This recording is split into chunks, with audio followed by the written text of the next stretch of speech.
Или те донел тебе припор Драчево и главните места и тука ја имам терет и одговорност према луѓето. А не пржино црниче кој што се 90% против тебе.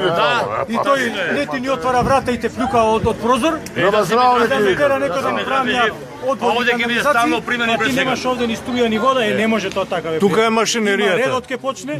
Првин тој што заслужил, тој што донел највише гласови, на тој ќе му се направи. После ќе видиме дали има нешто за другиот или ќе нема. Ќе си чекаш ти ребаланс, па ќе даде редот на другиот. Да си ми здрав е. На видеото пред малку можевме да се увериме како кандидатот за градоначалник на општина Кисела Вода од ВМРО ДПМН Јохан Трчуловски го замислува управувањето со општината и како преку лажни ветувања ги уценува граѓаните за гласови.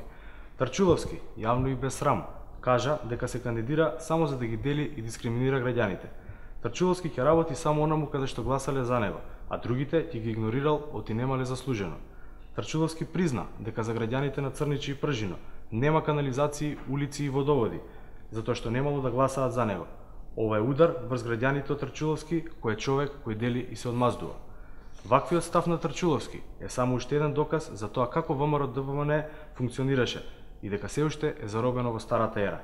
ВМРО ДПМН и Трчуловски не само што не може да излезат од политиките на поделби, протекции, непотизам, со кои владеа 11 години, туку отворено кажуваат дека така ќе продолжат и во иднина. Кисела Вода ќе ги казни дискриминаторските ставови и политики и поделби на Трчуловски и ќе избере промени и нова локална власт предводена од СДСМ. Затоа, на 15 октомври, да излеземе масовно и да гласаме за број 19, за кандидатот и советничката листа на СДСМ, кои ќе работат во интерес на сите граѓани, ќе обединуваат, а нема да делат.